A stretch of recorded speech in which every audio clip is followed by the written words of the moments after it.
Hello everyone, Satyendra GS academy Jhansi में आप सभी का बहुत बहुत स्वागत है। सबसे पहले मैं सत्येंद्र आप सभी को पूरे भारतवर्ष को राष्ट्रीय खेल दिवस की ढेरों शुभकामनाएं, बधाइयां देता हूं। जैसा कि आपको पता होगा कि भारत में राष्ट्रीय खेल दिवस 29 अगस्त को मनाया जाता है और यह दिन सर लांस नायक मेजर ध्यानचंद जी की जयंती या जन्म दिवस के रूप में मनाया जाता है। तो ध्यान रखिएगा, भारत में राष्ट्रीय खेल 29 अगस्त को मनाए जाते हैं। वो किसकी याद में? तो आपके वो कौन है? लांस नायक मेजर ध्यानचंद जी। इनके बारे में सभी लोग बहुत कुछ जानते होंगे, जिन्हें हॉकी का महान जादूगर या हॉकी का जादूगर भी कहा जाता था। तो स्टूडेंट्स, आज का लेक्चर जो हमारा है खेल से संबंधित होगा।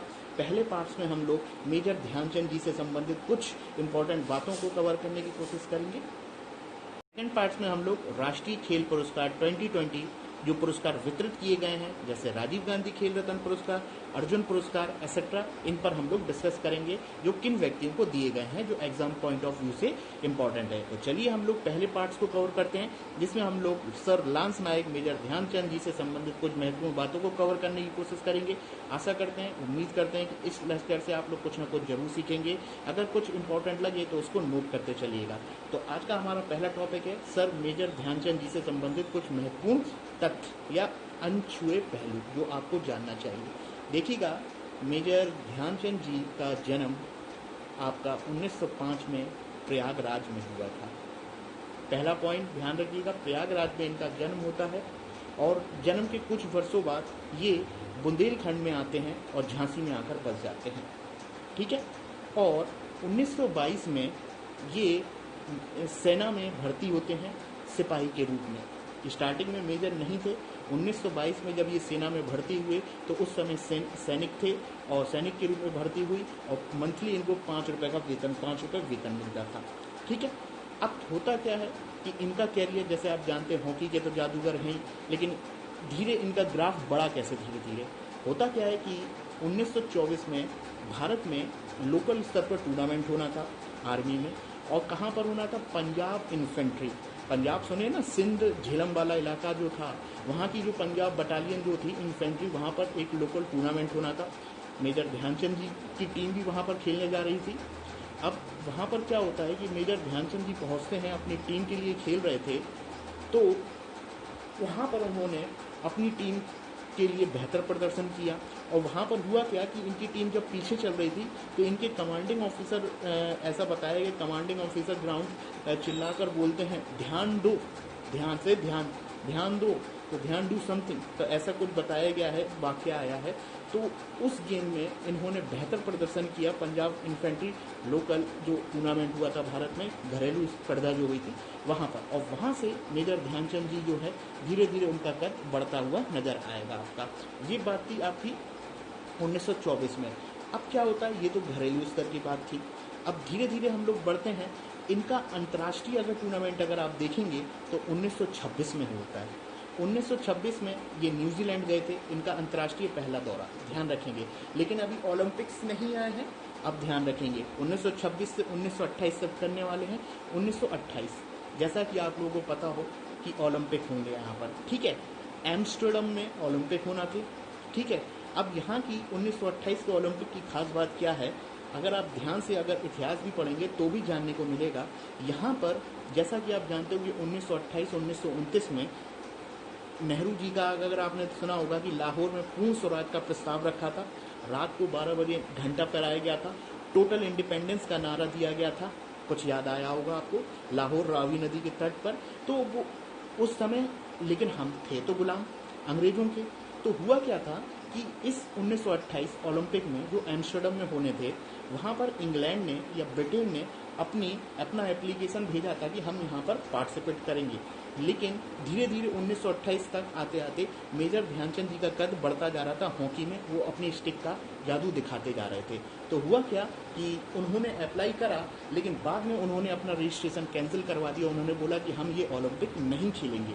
ऐसा बात ये थी कि उन्हें ये आभास था कि अगर हमारा मैच इंडियन से होता है या मेजर ध्यानचंद जी की टीम से पड़ गया भारतीयों से, तो हमें हारने के पूरे चांस हैं। यानी कि जिस देश को हम लीड कर रहे हैं, गुलाम बनाए हुए हैं, अगर उससे हार जाते हैं तो ये हमारी छवि को धूमिल करेगा। और हमने तो अंग्रेजों ने तो भारत को गुलाम बनाया था। ठीक है, तो इसलिए ये यहाँ से 1928 का उन्होंने नहीं खेला था। ये एक महत्वपूर्ण बात है जो आपको जानना चाहिए। अब बातें हैं 1932। अब देखिएगा 1932 यूएस लॉस एंजलिस, यहाँ पर ओलंपिक होने थे आपके। अब इसकी तो कुछ कहिए ही नहीं। मेजर ध्यानचंद जी और रूप सिंह, ये जो इनके भाई हैं, इन्होंने इतने गोल मारे 24-1 से बिल्कुल पछाड़ा यूएस को। जैसा कि आप जानते हो कि यूएस में जो आपके जो गेम्स हुए या आपके ओलंपिक्स हुए आपके लॉस एंजलिस में, यहाँ पर 24-1 से हुआ। इतने गोल मारे, रूप सिंह जी ने भी बहुत गोल किए थे इसमें। और मेजर ध्यानचंद जी का क्या कहना। अब होता क्या है कि जैसा कि 1932 का साल आपको ध्यान रखना चाहिए कि 1930-32 वाला जो समय था, विश्व में ईसा की महान मंदी का समय था, द ग्रेट डिप्रेशन। यानी कि पूरा का पूरा वर्ल्ड जो था ना, महान मंदी से झेल रहा था। जैसे ईसा की महान मंदी कहा जाता है 1930-32 के समय। यहाँ पर क्या होता है कि शेयर मार्केट जो था पूरा कोलैप्स कर गया था, ग्रेट डिप्रेशन के नाम से जानते हैं। आगे इकोनॉमिक्स पढ़ेंगे तो इस पर हम लोग ढेरों चर्चा करेंगे। जैसा कि 2007 में भी हम लोग को पता होना चाहिए कि मंदी आई थी, जो उसमें बैंकिंग मार्केट से संबंधित था। सब प्राइम संकट जैसे कहा गया था, 2007 में रिसेशन आया था आपका। ठीक है, ये इतनी बात थी। अब होता क्या है कि 1928 निकलता है, 32 निकल गया। अब 1936 रोचक कहानी, जर्मनी का तानाशाह हिटलर। ठीक है, ये आपको बहुत जानना बहुत ज़रूरी है। अब जर्मनी के बारे में एक बात शुरू से कही जाती है कि वहाँ के लोग अनुशासित बहुत है। ये एक बात बिल्कुल सच भी है, डिसिप्लिन बहुत है वहाँ पर। अब तो हम लोग तो 1936 जर्मनी की बात कर रहे हैं, अभी यहाँ पर ओलंपिक होने हैं। अब क्या होता है कि जर्मनी से जब मैच टूर्नामेंट खेलना था, उससे पहले प्रैक्टिस मैच इंडियंस हार गए थे। अब अगर प्रैक्टिस मैच हार जाएं तो जब रेगुलर मैच होगा तो उस समझ सकते हैं आप लोग क्या प्रभाव पड़ेगा। तो उस समय क्या हुआ था कि एक भारत के बहुत अच्छे प्लेयर दारा जी के नाम से फेमस थे। 1936 में उनको शिप के माध्यम से, जहाज के वायु माध्यम से उनको भेजा गया था ताकि वो टीम को प्रबंधित कर सकें। ये एक जनरल एक बात है।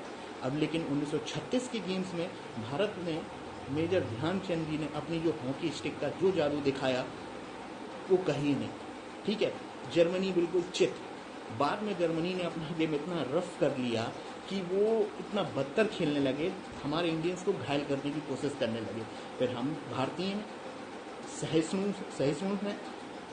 इसके बाद क्या करते हैं, भारतीयों ने क्या किया कि अब गोल दागना बंद कर दिए। उन्होंने बोला कि अब हम लोग इनके पास बॉल ही जाने नहीं देंगे। भी रौंद डाला, और जैसा कि आप जानते हैं जर्मनी को रौंदने के बाद जब ग्राउंड में होता था कि एक बार बॉल इनकी स्टिक में आ जाती थी ना, तो फिर दूसरे के पास जा नहीं पाती थी। इतना बेहतरीन ये हॉकी खेलते थे। इनकी स्टिक में क्या जादू था कि आपको ध्यान दिलाऊं मैं कि जब 1936 का वर्ल्ड कप हो गया, एक जनरल बात है कि हॉलैंड में क्या होता है कि एक बार इनकी स्टिक जो थी वो तोड़वा दी गई। आखिर इन्होंने हॉकी में ऐसा क्या मिलाया है, क्या इसमें गोंद मिला रखी है, ऐसा क्या मिलाया है कि एक बार इनके स्टिक में बॉल आ जाती है, दूसरे के पास जा ही नहीं पाती है। ऐसा ही जापानीज ने भी किया था, जापानियों ने भी इनके साथ वही किया जो आपका हॉलैंड ने किया। इनकी स्टिक को चेक किया, क्या गोंद तो नहीं मिलाई है। इनकी लोहा अगर आप देखना चाहते हो तो आप ऑस्ट्रिया में देख सकते हो कि यहाँ पर ऑस्ट्रिया में, वियना ऑस्ट्रिया में इनको एक महान प्रतिभा के रूप में, भगवान के रूप में स्थापित किया गया, जहाँ इनके 2 हाथ में 4 भुजाएं दिखाई गई हैं और 4 भुजाओं में 4 स्टिक भी देखने को मिलती है। बिल्कुल महान जादूगर हॉकी के। एक बार बॉल आ गई तो फिर दूसरे के पास जाना नहीं है, एक बार में 7-7, 8-8, 10-10 गोल कर देते थे। ये इनकी खासियत थी 1936 में भी। और 1936 में तो जब पूरा का पूरा ग्राउंड भरा हुआ था, 25,000 दर्शक भरे हुए थे, जर्मनी का तानाशाह हिटलर भी मौजूद था। और हिटलर ने जब इनके गेम को देखा, इनकी हॉकी भी तोड़ाने में कोई कसर नहीं छोड़ी। और वह जब गेम होने के बाद इनको बुलाया, हिटलर ने इनसे बोला गेम के साथ साथ क्या करते हो। तो उन्होंने बोला कि मैं एक सैनिक हूँ, मैं एक सिपाही हूँ, आर्मी में काम करता हूँ। फिर हिटलर का क्या कहना, उसने बोला कि हमारे देश से खेलो। लेकिन मेजर ध्यानचंद जी ने स्पष्ट मना करा, मैं अपने देश से खेलूंगा। यहाँ तक कि हिटलर ने इनको लालच भी दी, तुम वहाँ पर सूबेदार हो, मैं तुम्हें यहाँ पर मार्शल का पद दूंगा। नहीं, लेकिन उन्होंने देशभक्ति दिखाते हुए अपने देश के लिए ही खेला। तो ये कुछ इम्पोर्टेंट पहलू थे जो आपको बेसिक आपको जानना चाहिए। इससे इनसे संबंधित बहुत बड़ी जीवनी बायोग्राफी हम लोग शेयर कर सकते हैं, लेकिन ये आज हम लोग इतना ही करते हैं, क्योंकि हमने बोला था कि सेकंड पार्ट में हम लोग राष्ट्रीय खेल पुरस्कार के बारे में जरूर डिस्कशन करेंगे आपके साथ। तो ध्यान से सुनिएगा लेक्चर को। सेकंड पार्ट होने जा रहा है राष्ट्रीय खेल पुरस्कार, जो आपके लिए बहुत बहुत इंपॉर्टेंट है। 29 अगस्त का दिन है, वैसे एक दिन लेट हो चुका है वीडियो बनाने में। चलिए आइए राष्ट्रीय खेल पुरस्कार के बारे में बात करते हैं। देखिए, राष्ट्रीय खेल पुरस्कार हर साल वितरित होते हैं।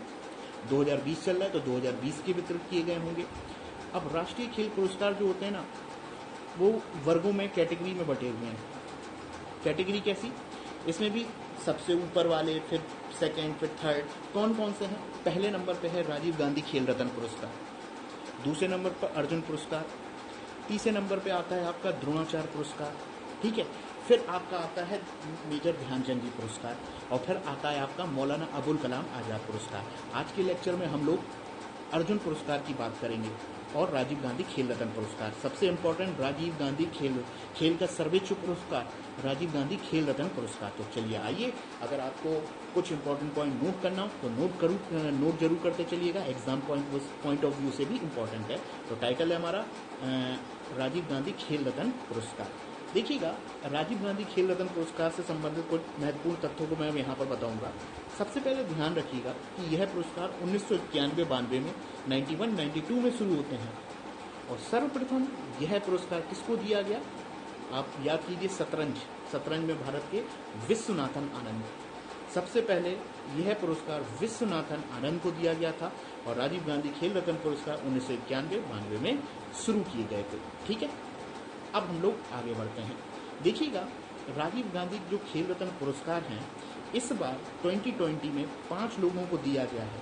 ऐसा कभी नहीं हुआ कि राजीव गांधी खेल रत्न पुरस्कार इकट्ठे 5 लोगों को दिया गया हो। इससे पहले 4 लोगों को दिया गया था सन 2016 में।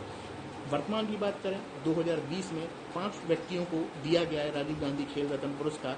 इन 5 व्यक्तियों का नाम जरूर नोटिस करेंगे, बहुत इंपॉर्टेंट है। अगर एग्जाम में आया तो राजीव गांधी खेल रत्न पुरस्कार का क्वेश्चन पूछा जा सकता है। तो कौन से हैं 5 लोग? पहले हैं आपके रोहित शर्मा, सभी जानते हैं, हिटमैन के नाम से मशहूर, क्रिकेट से संबंधित।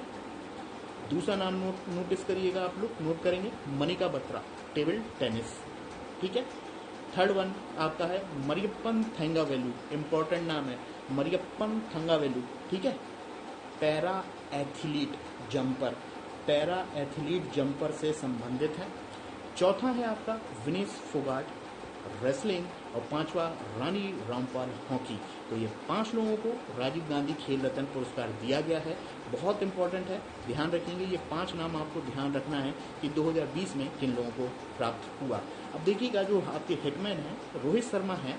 भारत अगर देखिए क्रिकेट में, तो क्रिकेट में 3 लोग और हैं जो जीत चुके हैं।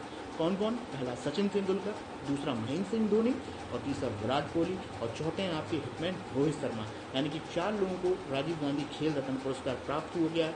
और यह पुरस्कार 4 वर्ष का ट्रैक रिकॉर्ड देखता है कि 4 वर्ष में इन लोग का महत्वपूर्ण योगदान क्या रहा। कोई सा भी गेम हो, चाहे क्रिकेट हो चाहे अदर गेम हो, 4 साल का रिकॉर्ड देखते हैं और 7.5 लाख रुपए की राशि दी जाती है।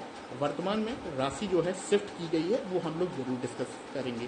तो ये हमारा आज का लेक्चर था। अगर आपको लेक्चर पसंद आ जाए तो प्लीज़ लाइक, शेयर और सब्सक्राइब करना ना भूलें, और अपने दोस्तों को शेयर जरूर करें, ठीक है। तो ये हमारा लेक्चर था। Thank you. जल्दी मिलते हैं। जहाँ पर हम लोगों ने आपको आईपीसी से संबंधित जो आईपीसी का चैप्टर 1 है वो कवर करेंगे हम लोग जल्दी, ठीक है।